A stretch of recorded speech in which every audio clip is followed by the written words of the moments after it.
ಅರೆ ಕಡಿಮೆ ಹಾಕು ಆದ್ರೆ ಅಸ್ಲಿ ಹಾಕು. MDH ಕಾಶ್ಮೀರಿ ಕೆಂಪು ಮೆಣಸಿನ ಪೌಡರ್.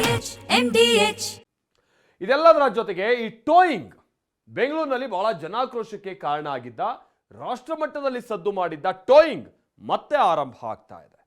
ಗ್ರೇಟರ್ ಬೆಂಗಳೂರು ಅಥಾರಿಟಿ ಸಭೆ ನಡೆಸಿದ DCM DK ಶಿವಕುಮಾರ್ ಟೋಯಿಂಗ್ ಜಾರಿಗೆ ಪ್ಲಾನ್ ಮಾಡಿಕೊಳ್ಳಿ ಅಂತಾನು ಸೂಚನೆ ಕೊಟ್ಟಿದ್ದಾರೆ.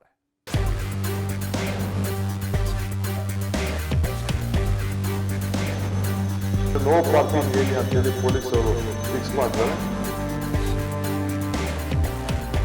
21 ದಿನದಲ್ಲಿ ಅಬಂಡೆಂಟ್ ವೆಹಿಕಲ್ ಅಂತೇಳಿ ಹರಾಜು ಹಾಕ್ಲಿಕ್ಕೂ ಕೂಡ ಒಂದು ಅವಕಾಶ ಇದೆ.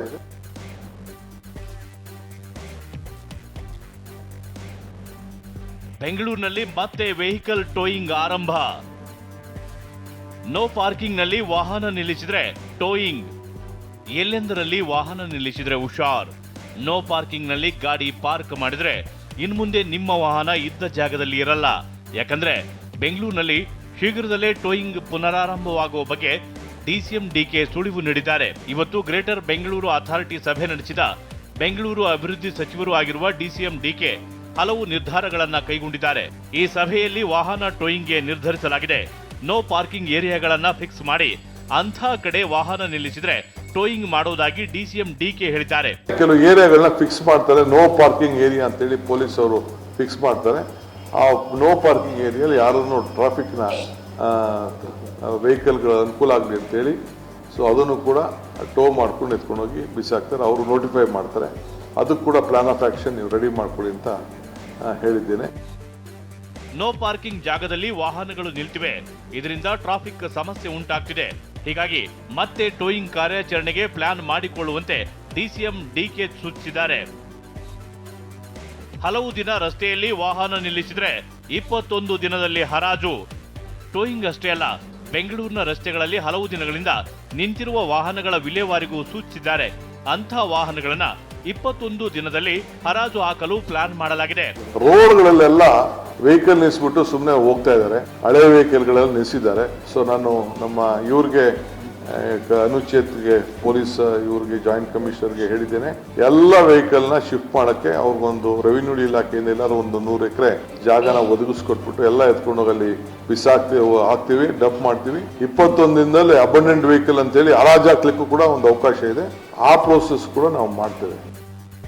ಸರ್ಕಾರದ ನಿರ್ಧಾರದ ಬಗ್ಗೆ ಬೆಂಗಳೂರಿಗರು ಪ್ರತಿಕ್ರಿಯಿಸಿದ್ದು ಹೀಗೆ. ಇವತ್ತಿನ ದಿನ ಎಲ್ಲಾ ನಂಬರ್ ಪ್ಲೇಟ್ಗಳ ಮೇಲೂ ಫೈನ್, ನಂಬರ್ ಪ್ಲೇಟ್ ನೋಡೇ ಫೈನ್ ಹಾಕುವಂತ ಪರಿಸ್ಥಿತಿ ಬಂದಿದೆ. ಇವಾಗ ತಿರ್ಗಾ ನೀವು ಟೋಯಿಂಗ್ ಮಾಡಿ ಅದ ಗಾಡಿ ತಗೊಂಡೋಗಿ ಅಲ್ಲೆಲ್ಲೋ ಇಟ್ಟು ನಾವೆಲ್ಲೋ ಪರದಾಡೋದಕ್ಕಿಂತ ನೀವು ಅಲ್ಲಿ ಫೈನ್ ಹಾಕ್ಬಿಟ್ಟು ಬಿಡೋದೇ ಲೇಸು ಅಂತ ನನ್ಗೆ ಕಾಣುತ್ತೆ. ಬಟ್ ಆದರೆ ಟೋಯಿಂಗ್ ಮಾಡೋದ್ರಿಂದ ಸ್ವಲ್ಪ ಅನಾನುಕೂಲ ಆಗೇ ಆಗುತ್ತೆ. ಮೀಡಿಯಂ ಫೈನ್ ಹಾಕ್ಬೇಕು ಸರ್, ಬಟ್ ನೋ ಪಾರ್ಕಿಂಗ್ನಲ್ಲಿ ಜನಕ್ಕೆ ತೊಂದರೆ ಆಗುತ್ತೆ. ಕಸಮುಕ್ತ ಬೆಂಗಳೂರಿಗೆ ಮತ್ತೊಂದು ಮಹತ್ವದ ನಿರ್ಧಾರ. ಇನ್ನು ಕಸ ಸಮಸ್ಯೆಗೂ ಮುಕ್ತಿ ಆಡಲು ಇಂದಿನ ಸಭೆಯಲ್ಲಿ ನಿರ್ಧರಿಸಲಾಗಿದೆ. ಕ್ಲೀನ್ ಅಪ್ ಬೆಂಗಳೂರು ಕಾರ್ಯಾಚರಣೆಯಡಿ ಕಟ್ಟಡ ಕಾಮಗಾರಿ, ಡೆಬ್ರಿ ಸೇರಿ ಕಸ ತೆರವಿಗೆ ತೀರ್ಮಾನಿಸಲಾಗಿದೆ. ಈಗ ಇದಕ್ಕೊಂದು ಹೊಸ ಸ್ಕೀಮ್ ನ ಕ್ಲೀನರ್ ಬ್ಯಾಂಗ್ಳೂರ್ ಅಂತೇಳಿ ಇಡೀ ಬ್ಯಾಂಗ್ಳೂರ್ನ ಒಂದ್ ರೌಂಡ್ ಕ್ಲೀನ್ ಮಾಡಕ್ಕೆ, ಎಲ್ಲ ಕೂಡ ಕನ್ಸ್ಟ್ರಕ್ಷನ್ ಡೆಬ್ರಿಸ್ ಇರ್ಬೋದು ಎಲ್ಲ ಕಡೆ ರಿಮೂವ್ ಮಾಡಕ್ಕೆ, ಪಬ್ಲಿಕ್ ಕೂಡ ಇದರಲ್ಲಿ ನೀವು ಎಲ್ಲೆಲ್ಲಿ ಕಸ ಇದೆ ಅನ್ನೋದನ್ನ ನೀವು ನನಗೆ ಬೇಕಾದ್ರೆ ಒಂದು ಇದನ್ನ ಫೋನ್ ನಂಬರ್ಸ್ ಕೊಟ್ಟು ಅವರು ಬೇಕಾದ್ರೆ ಕಂಪ್ಲೇಂಟ್ ಮಾಡ್ಬೋದು. ಕಸದ್ದು ಒಂದು ದೊಡ್ಡ ಗಲಾಟೆ, ಅವರೆಲ್ಲ ಕೋರ್ಟ್ಗೆಲ್ಲ ಹೋಗಿದ್ರು. ಈಗ 33 ಪ್ಯಾಕೇಜ್ ಮಾಡಿ ಪ್ರತಿ ಒಂದು ಕ್ಷೇತ್ರಕ್ಕೆ ಒಂದು ಇಂಡಿವಿಜುವಲ್ ಪ್ಯಾಕೇಜ್ನ ಕರೀತಾ ಇದ್ದೀವಿ. ಸುಮಾರು 4,150 ಕೋಟಿನೋ 4 ಕೋಟಿನೋ ಅಷ್ಟು ಆಗಿದೆ. ಅದಕ್ಕೆ ಕೂಡ ಟೆಂಡರ್ ಕರೀತಾ ಇದ್ದೀವಿ. ಟ್ರಾಫಿಕ್ ಸಮಸ್ಯೆ, ಕಸ ಸಮಸ್ಯೆ, ಟನಲ್ ರೂಟ್, ಎಲಿವೇಟೆಡ್ ರಸ್ತೆ ನಿರ್ಮಾಣದ ಬಗ್ಗೆ ಪ್ರಮುಖವಾಗಿ ಚರ್ಚಿಸಲಾಯಿತು. ಇದೆಲ್ಲದರ ಜೊತೆಗೆ ಮತ್ತೆ ವಾಹನ ಟೋಯಿಂಗ್ ಆರಂಭಿಸುವ ಬಗ್ಗೆ ನಿರ್ಧಾರ ತೆಗೆದುಕೊಳ್ಳಲಾಗಿದೆ. ಬೆಂಗಳೂರಿನಲ್ಲಿ ಟೋಯಿಂಗ್ ವಿರುದ್ಧ ಜನಾಕ್ರೋಶ ವ್ಯಕ್ತವಾಗಿತ್ತು. ಟೋಯಿಂಗ್ಗೆ ಬ್ರೇಕ್ ಹಾಕಲಾಗಿತ್ತು. ಆದರೆ ಈಗ ಮತ್ತೆ ಟೋಯಿಂಗ್ಗೆ ಸರ್ಕಾರ ನಿರ್ಧರಿಸಿದ್ದು ಬೆಂಗಳೂರಿನ ಜನ ಮತ್ತೆ ಸಿಡಿದೇಳುವ ಸಾಧ್ಯತೆ ಇದೆ. ಈರಣ್ಣ ಬಸವ, TV9 ಬೆಂಗಳೂರು. MDH ನ ಕಿಚನ್ ಅಲ್ಲಿದ್ರೆ ನಾವು ಎಲ್ಲವನ್ನು ಮಾಡಬಹುದು. ಬೆಂಗನ್ ಕಾ ಬರ್ತಾ, ಆಲೂ ಗೋಬಿ, ಭಿಂಡಿ ಮಸಾಲಾ, ಇನ್ನೂ ಬಹಳಷ್ಟು. MDH